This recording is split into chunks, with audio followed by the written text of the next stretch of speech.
Okay, let's talk about Caliper. So I saw that some people on YouTube use it wrong. Actually, not using wrong, but don't using it to its all potential that this small tool have.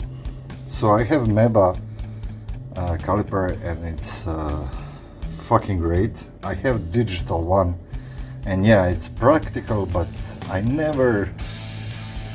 I guess I'm the old school, you know. I never trust that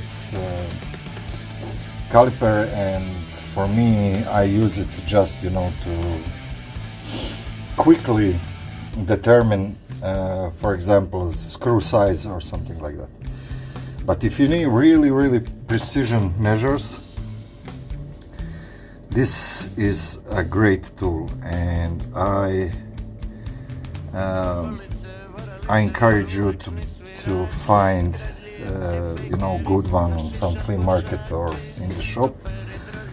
They are not expensive, even the good ones, they are not so expensive. So first thing, here you see the millimeter scale down, and then the inch is above.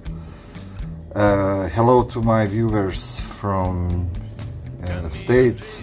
I mean, sorry to butcher the language, and you know, I am a metric guy, and I really will never understand imperial system of measurements, so I will concentrate on millimeter scale.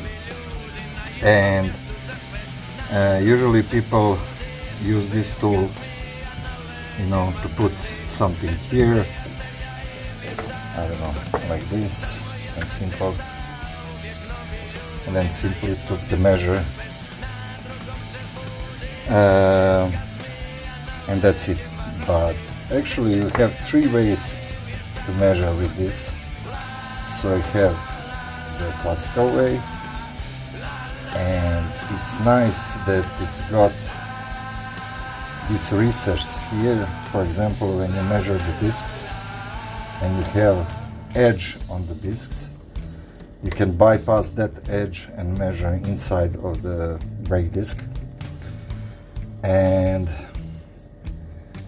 this is the classical one, but also you can measure inner diameter with this upper tool. Just press it from the inner side, and you got the inner measure of something like this screw, like this nut.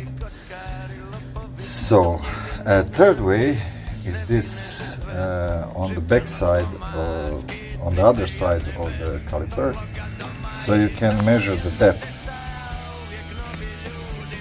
So, you know, just press it and then read your measures. So what I saw, you know, okay, you have, like, when your 0 is on 1 on the upper scale, then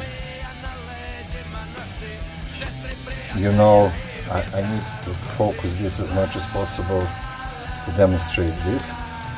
So when you got 0 on your scale on 1, that means that whatever you measure is 10 millimeters.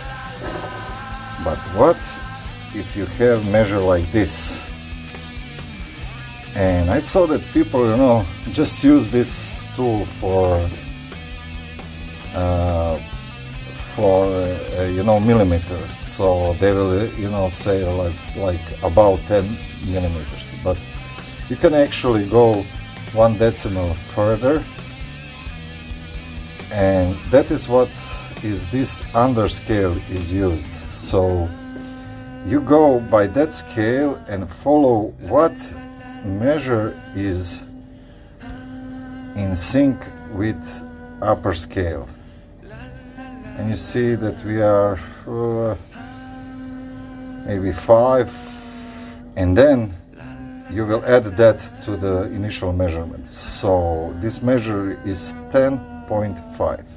This is exactly 10.5 millimeters. So that's the way that you can include in your measurement 1 decimal more. I suppose the same thing is for inches. You just find on the upper scale what is match the best with the down scale, and you will have your measure. So yeah, I don't need to tell you that this is the tool that I use daily. Really, I can't remember that I was in my garage working on something and don't use this tool. So yeah, please, you see maybe that viral video with that lady use it like a punch tool. Please don't do that. This is the very fine tool for very fine measurements. Hope this helps someone. See you guys.